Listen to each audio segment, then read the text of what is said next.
Welcome to my channel, Life, Law, Bin.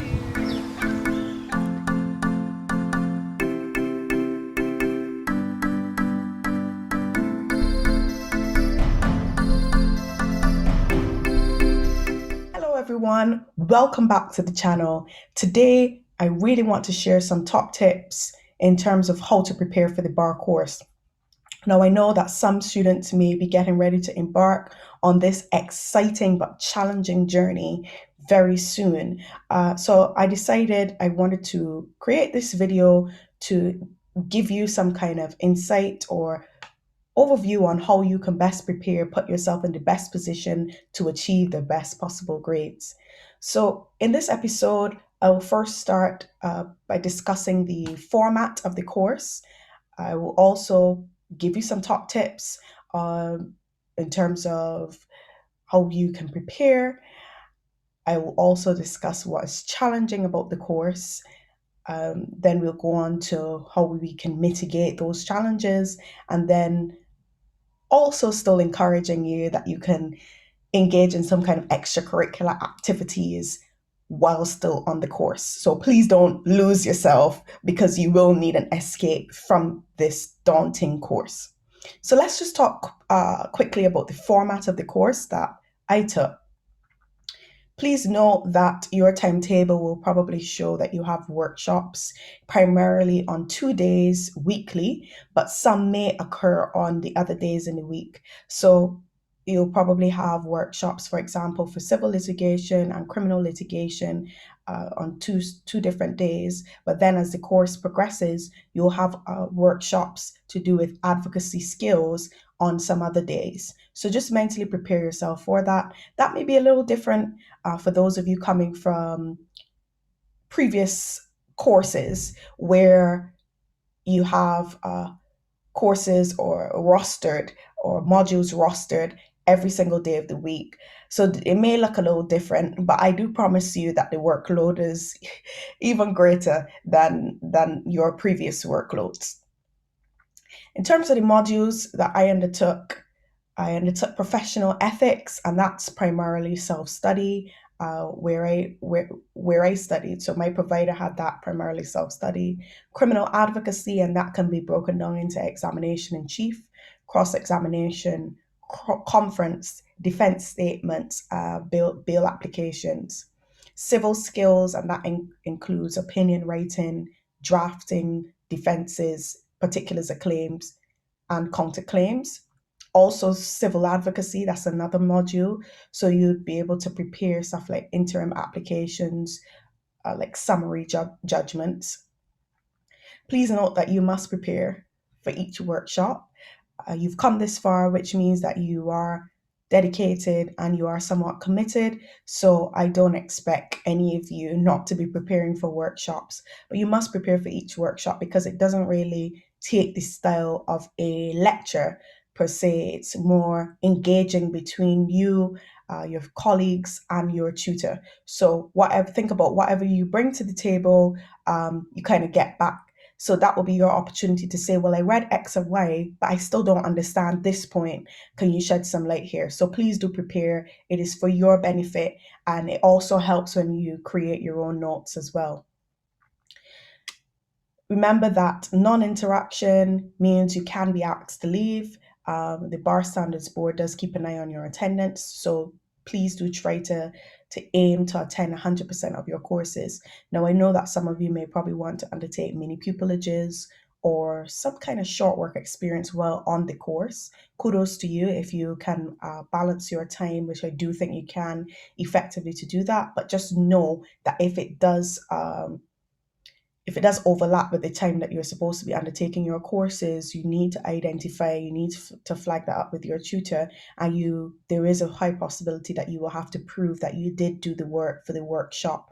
So you may have to prove that to your tutor by sending in your preparation document. So keep that in mind because you still have to prepare. So most of the time, students will try to schedule any mini pupilages or work experience outside of that time, outside of class time. I would encourage it because you really don't want to be affecting your attendance.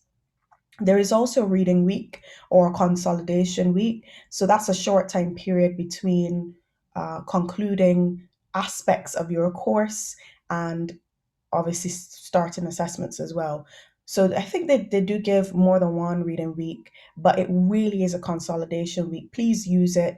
Don't use it as time to relax. Obviously, get a bit of relaxation in, but please use it to fix any notes that you were making, and really make sure that you understand the information, because the way that the course works, once they have finished the unit, they're not really coming back to it, because the syllabus is so big, it's so large, they have a lot of ground to cover. They really don't have time to be going back to cover that in depth. So I'd like you to use your consolidation week wisely, so you can identify any gaps, any things that you don't understand, and you can go ahead and email the tutor, flag it up.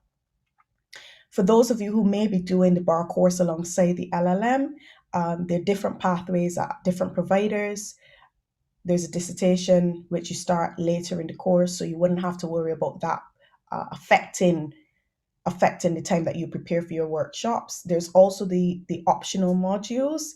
The optional modules option, as far as I know, starts after the bar course, so a couple of weeks after. So you may have some downtime there. And then there's the pro bono, which I did. Now, the pro bono operates simultaneously to the bar course, which means that you will be doing the bar course and the masters at the same time. So you really need to manage your time effectively. In terms of I know I spoke about the dissertation just now, which is another LLM pathway. The bulk of the work, as I said, happens after, but you may just have to converse with your supervisor in the middle of the bar course, but it shouldn't really affect you. But the pro bono really is the one that runs simultaneously. So please just note that you have to effectively manage your time. You must complete 4 compulsory schemes and then write a critical reflective report. So my schemes, I was involved in the legal advice clinic. I was also involved in the street law project, Yorkshire Tribunal advocacy project. And then there's an option for you to select if you want to do pro bono work outside of those options. So some providers may have an opportunity, sorry, chewing my words, for you to be a Mackenzie friend or caseworker, for example, with the NCDV, the National Council for Domestic Violence, or they may have something else. So liaise with your supervisor if you want to get involved in another pro bono activity so that it can count as a scheme. Now let's get in to the meat of the matter. How can you best prepare? Now, I know you might not want to hear this, but I have to tell you, please rest. Please use this opportunity to rest. Many bar course students are certainly sleep deprived and we are tired most of the time. So please do get your rest. Rest, do all kinds of fun things, recreational activities that you like to do, because I'm not saying that you won't be able to do them on the bar course, but it will certainly be limited. Obviously, you still need to find some time for those recreational activities that you do like, because you don't want your mental health going through the window or deteriorating. So please do use this time wisely. Rest, rest, rest. Now, second point, get your CV reviewed by the careers department at your university or your provider. This will help you to identify early, before you even start the year, any gaps. Okay, please do that. Send an email to them, schedule an appointment, get your CV checked. Once they critically analyze and identify any gaps in your CV, then you can plan your year.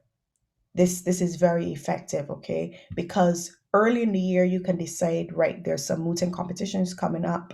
Let me pencil that in so that I know I have a deficit on my CV as it pertains to mooting or public speaking. So let me try to do this moot early in the year. Okay, I recognize on my CV, I do have an issue here with obtaining some work experience. So let me get some pro bono on my CV. It really helps you to focus the mind, to recognize, okay, I want to get these things done in the year. So do seize that opportunity. Please also prepare yourself in terms of your mindset. Please don't underestimate this. Be open minded. I know that many of you are coming to the bar course with outstanding grades in your LLB, or maybe even in your A levels. You're probably outstanding students, but please be open minded. These are new skills. Give yourself a chance to learn and absorb the material. Advocacy for some of you will be a new skill, even for persons who would have done some kind of advocacy based competitions before. You're still going to be exercising a new skill because you will be learning different techniques as it pertains to examination in chief and cross examination and your civil advocacy. So please be open minded, please be kind to yourself, allow yourself to learn and absorb the information and to make mistakes. Okay. Now, my third tip, purchase a copy of the Gillian Woodworth's text for civil litigation, but please make sure you have the most up to date edition. Remember that the Bar Standards Board makes random updates to the syllabus, sometimes even throughout the year. So please don't revise from an old edition. So I bought this one. Don't know if you can see this. Prepare to pass bar training courses from 2020, civil litigation and evidence revision. This book is quite handy. It's written in such a way where you can see the activities. She breaks it down quite nicely, so in simplified language. So please do obtain a copy of the Gillian Woodworth Civil Litigation book. Do that. Make sure it's the up to date edition. My final point for preparing for the bar course, for some of you, uh, you may have stepped out of the law for a little bit. You may have gone working. You may have been saving money for this same said bar course. Familiarize yourself with tort, contract, equitable remedies, even some criminal. Don't throw away your notes from your undergraduate study or your GDL study. Please don't do that, because remember, the bar course is building on the information that you would have gained from either your LLB or your GDL. So the scenarios are based on your basic principles. So just have a browse through those, because you will be relying on it. Simple things like negligence will crop up time and time again. Issues to do with contract will obviously crop up. So please review those notes in your downtime. Let's talk about the challenges with the course. So time management is definitely an issue. Remember that you'll be juggling workshop preparation, qualifying sessions for your with your inner courts, uh, possibly mini pupilages, pro bono, and any other volunteer work, and most importantly, for most of us, pupillage applications. Why I said for most of us, because some international students may not be seeking pupillage here, they may be returning home. But time management is key. So please keep that in mind, because that's a huge hurdle, and you need to master that early. I think the second major challenge for me was retaining the information. You will find that, as I said, the syllabus covers a lot of information, and it is not the kind of information is not difficult to understand, but it's the volume of information that you need to be retaining. So that is going to be another challenge. So please do accumulate your post-it notes, your cue cards. Do whatever you can, because there is a lot of information that you need to process and retain. Thirdly, mental health challenges. The course is taxing, it is draining, although it is educationally enriching, which means that for most of us as well, it is something new, unless you have been immersed in the law in terms of paralegaling, or maybe being a barrister's assistant, or even working closely with barristers. It will be brand new, even for those who have done those opportunities that I just listed, the aforementioned opportunities. It still will be a learning curve, a steep learning curve. So it will be draining, it will be taxing. So your mental health will be under a lot of strain. Now, I've just identified some challenges. What can you do now to mitigate those challenges? So, your top tips: motivational timetables, quotes as well help. So I had this motivational timetable where I had a quote at the beginning of the year, kind of like a vision. I also had a vision board as well, identifying my goals and objectives for the year. That helps. That helps to focus your mind before entering the course. And the timetable as well had one of my main quotes. So we're hustling. It was hustle hard, hustle smart. We're grinding because the course is a grind. Also, I would have created a timetable which I outlined my objectives. There's another video where I spoke about this. So around this time, you should be seeing something pop up. Probably it should be on the right hand side. If I know the difference between my left and right, I believe is on the right hand side. That should be coming up in the video, where a glimpse of my motivational timetable was shared. But you need to be identifying your objectives, your daily objectives, and your weekly objectives on that timetable. Note the time that you start and the end, so that you'll know how much time you were working for the day. Remember that you need to be treating this course as a 9 to 5. That is the bare minimum. The bar course is a professional course. So treat this as a job. This is your first job. Okay. So treat this as a job. I'm not going to lie to you. I worked most weekends. I don't really think I had any weekends really off. But you need to set that goal, set that target. There's a lot of work, so you will be more than likely working through the weekends. Do find some time though to watch his favorite series, etc. The second thing I would advise in terms of mitigating challenges: read the chapter of Gillian's book prior to the workshop. But please note, this is not a substitute to the white book, the famous white book, which contains the civil procedure rules. But do read the chapter. I find that her language is simple. It simplifies the weight, but it allows you to quickly grasp the concept, because sometimes civil litigation aspects of it can be complex. And the white book, you're just telling yourself, oh my goodness, what is it saying here, or what's the judge saying here? What does this rule mean? You may just need something to quickly simplify it for you, and then go back to the white book. No, I'm just about to show you the white book, because as we're onto it right now, it's quite heavy. As you can see, I'm building my muscles. This is our weight book, and there are two of these, okay? So this is volume one, and there's a volume two. As you can see, I have my post-it notes. Shout out to my mommy, because she was actually the person who gave me this splendid idea on how to tab the book. You need to figure out a system to tab, figure out a way to tab your book, because you need to know for your open bucket exam where you can find things. So these tabs help me. So like the first one here is CPR1, which is the overriding objective. So in the exam, I was able to just quickly flip to that page. As you can see, it's right there, and the tabs at the top help me with specific sections. Yes, I know it's overwhelming, but get to know your white book. This is almost like your Bible, for the law course. Make notes. You will not be given notes in some kind of form or fashion.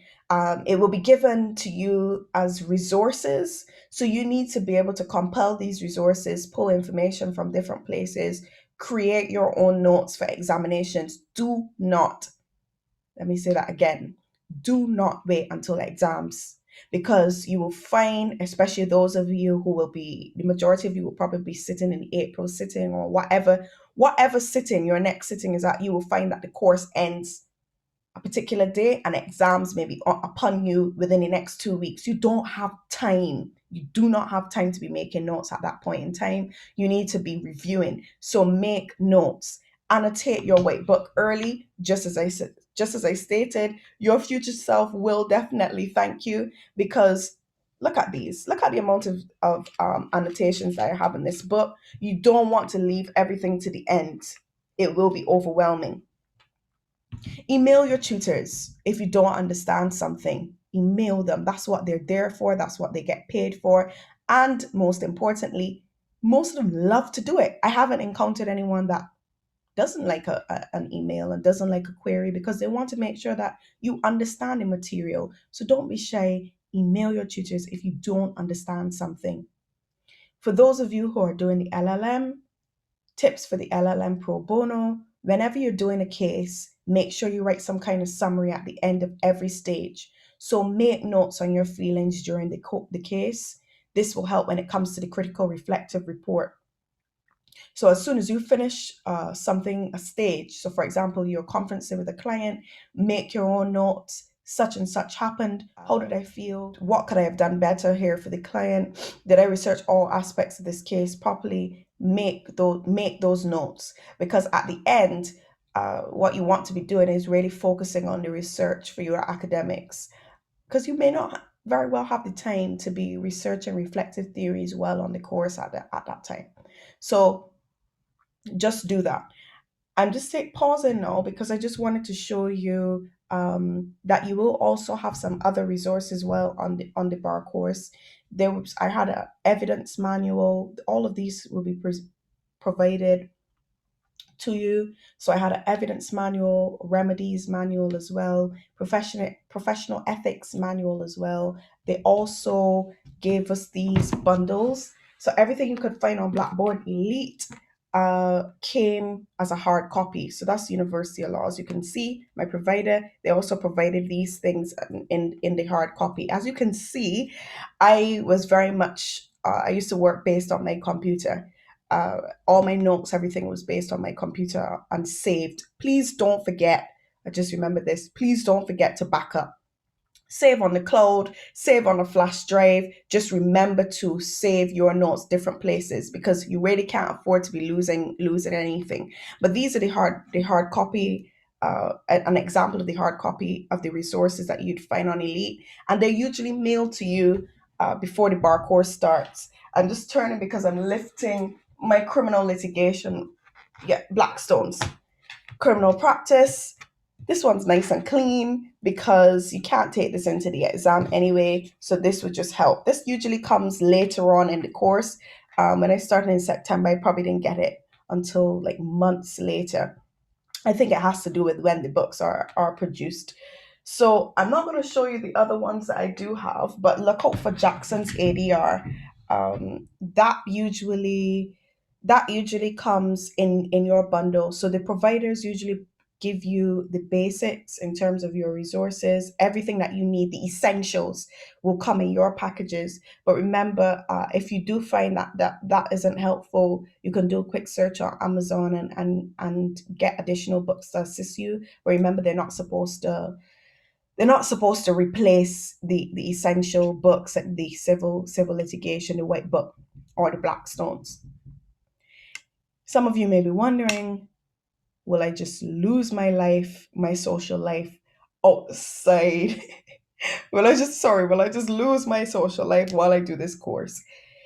No, please don't, because you'll find that you go a bit nuts, you go a bit crazy. So please don't. I know it's going to be difficult to balance everything, but find some time for yourself. Find some time for yourself. So what activities did I continue while on the course?